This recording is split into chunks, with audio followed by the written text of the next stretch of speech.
Welcome back to the Lead Security YouTube channel. If you're new here, let me take a minute to introduce myself. My name is Preston Hawker. I'm a fourth generation pastor, meaning ministry runs really deep in my family. We're still trying to figure out if that's a blessing or a curse, but I guess we'll get back to that later. Anyway, I've spent over 20 years in full-time ministry doing everything from janitorial work to youth ministry and kids ministry. And now I'm an associate pastor working primarily to grow and lead teams at my local church. Now, this next part might sound a bit odd, but outside of the church, I'm actually a licensed private investigator and personal protection specialist. My team and I have provided close personal protection for high profile political and even entertainment clients. And we've conducted security assessments for all types of businesses, including schools and churches. So when I talk about church security, I'm not speaking simply from theory. I'm actually speaking from experience. Now, today I want to help you answer a simple question, but an important question that we all should be asking ourselves with some regularity. Is my church at risk? Now, to help you answer that question, I'm going to share 5 critical things every church needs to do if you want to protect your people, reduce your risk, and respond well when something ultimately ends up going wrong, because let's be honest, it's going to happen.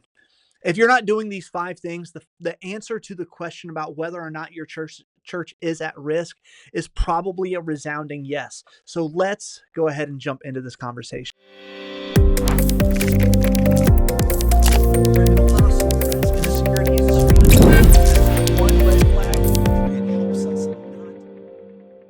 The first thing you need to do if you want to lower the risk at your church is to develop a trained volunteer team. Let's clear something up. Real church security isn't settled when one guy with a firearm tries to handle everything. Real security, has way too many layers. Layers! Onions have layers. And those layers require a team that's trained, that's in unity, and that's prepared. You need people to monitor entrances. You need people who are going to watch over your kids ministry. You need people who understand the intricacies of how to respond to medical emergencies. I think one of the most overlooked aspects of security in the church, especially in the church, is managing a missing child. It's awful to think about, but a child goes missing every 40 seconds in the United States. And unfortunately, Sundays and church campuses aren't immune to that statistic. We've got a team in Texas, Spartan, Texas, that specializes in finding missing children, and they are extremely proficient at it. However, we'd be more than happy to shut down that division of our company if it was just no longer needed. Here's how we slow the rate of missing children, especially at churches and businesses. First of all, businesses that regularly have children in attendance, that means schools, shopping centers, malls, churches, we all have to get really good at controlling who has access to the areas that children are in, which we're going to talk about in just a minute. But the second thing we need to do if we want to lower the risk to children, or we want to lower missing children in our spaces, is we need to implement a protocol for how to lock down and search a property when a child goes missing, so that missing child doesn't get hurt and so that missing child doesn't get abducted. None of that can be accomplished with a one-man approach. It doesn't matter if your one-man security team is a retired police officer or even a top tier, like tier 1 operator. Come with me if you want to live. The truth is this: a one-man approach isn't security. A one-man approach is a liability. So if you want to lower your church's risk, you need to build a team. You need to train your team in multiple areas of security, not just active shooter, because that's what everybody wants to learn. You need to train them in all the different aspects of security. You need to make sure they're prepared for probable scenarios before those probable scenarios materialize. Now, the second thing you need to do if you want to lower the risk at your church is kind of what we just talked about, with kind of tapped into, but it's controlling access points. A lot of churches, especially old school churches, still have the problem with access control in their buildings, but this is a mindset shift that absolutely needs to happen. We need to understand that controlling access to certain spaces in our building or on our property is not unkind. It's actually wise. It might feel like it's anti-Christian to tell people where they can and can't go because of, some filters we have from our history in the church, just thinking that all of the doors are supposed to be open.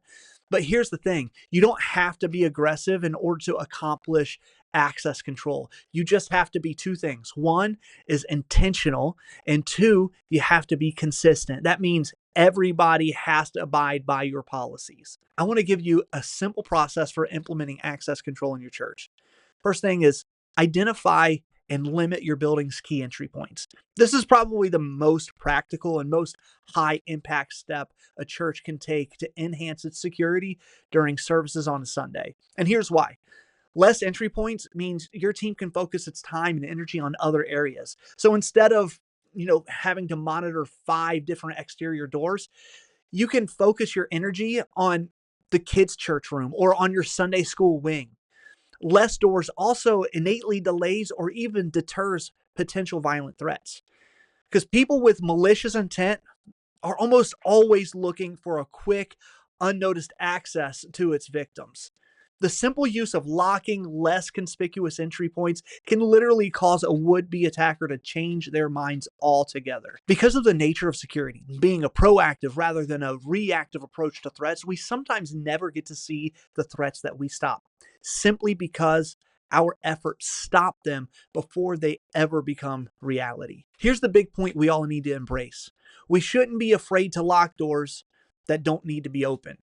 Clear boundaries don't hinder hospitality. They actually support it by creating an environment where people feel safe and where people feel cared for. Now, the third item on this list is to create and practice emergency response plans. I want to say this plainly. Hope is not a strategy. You need a plan. You don't need a plan just that's written out, though. You need a plan that you have rehearsed. But you might be thinking, Preston, what should I be rehearsing? What plans do I need to come up with? Here are the 4 most common emergencies you need to be prepared to respond to at your church. One is medical emergencies. Somebody has a heart attack. Somebody has a stroke. Somebody, especially in kids' church, somebody just bumps their head and they need some help. They need some first aid assistance. The second would be an active violent threat. Now, that could be with deadly force, but it also could be with less than lethal force. So we need to know how to respond to a gunman, but we also need to respond to maybe somebody who's having a mental crisis and they're lashing out in your lobby. You need to know how to respond to those things differently. The third emergency would be a fire evacuation.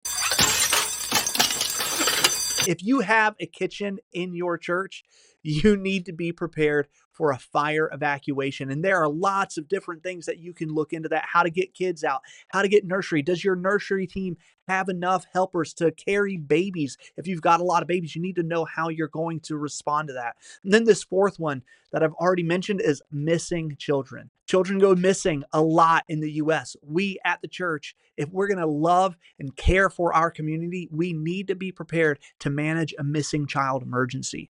Now, once you train with your core team on all the basics of things like first aid and CPR, be willing to stretch your team a little bit. Set up scenarios so your team can know what to do if, say, somebody collapses in the lobby, or even if somebody is showing signs of stroke in the back of your sanctuary. Some of these things are actually coming from a real place that have things that have happened at our church. Instead of running a basic evacuation drill, put somebody in the upstairs room who has a disability and is going to need some assistance.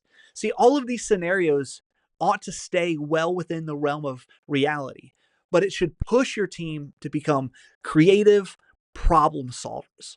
See, the middle of a real emergency is the worst time to figure out how you're going to navigate an obstacle. If your team hasn't trained for it, they're leaning on a guess when it matters most. So you want to train with your team, walk through your plans, run some drills, then reevaluate your plans, see what works, see what doesn't, and be willing to change things up just a little bit.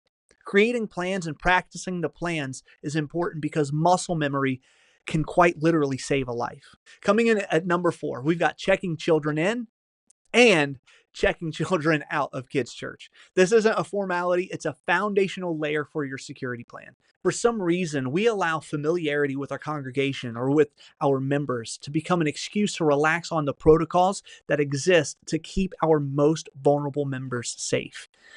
Here's why checking in and checking out works. Well, first, a check in system deters people with bad motives or with wrong motives. It builds trust with parents and it provides clear accountability to people who are responsible for the welfare of the kids that are in your community. Now, most of us don't have much of a problem with checking kids in, but we get really lazy when it comes to checking kids out. Some of us think this is a kidmin problem, and some of you that are watching this video right now might not have anything to do with kidsmen. You're just the security guy, and you're thinking that's their problem. But if we are really concerned about the safety and security in our churches, we're going to give some support to the checking out process. Now, at my church, everyone, and I mean everyone, has to present a claim ticket in order to retrieve their child. My wife, who is the associate pastor's wife, the security leader's wife, who's been going to this church for more than 20 years, has no problem presenting a claim ticket to pick up our daughter from the kids' ministry area on Sundays. Does everybody know who my wife is? Pretty much everybody, unless you're new. Does everybody know who my daughter is? And do they know that my daughter goes with my wife? Probably every security personnel is going to know that they belong together. However, policies only work if the policy applies to everyone. So if you're not currently checking kids in and checking kids out, you need to make that switch today. If you don't have the intricate, systems to do it, that's not an excuse. There are some very simple steps that you can take in the right direction. I tell people all the time, don't worry about making leaps or bounds. Just make sure you're walking in the right direction. You're making what I call forward progress. It's really important to ensure kids are going where they're supposed to go, going home with the right person. If someone questions why they have to check their kids out, especially, and we ran into this problem when we first really started hammering in our check out process, but if they ask why they need that ticket, just remind them that all that we're doing is for the safety of the most vulnerable members of our church, which is their kids. And if it's a parent, they should be really excited that we are concerned about their children. See, every child deserves to be accounted for.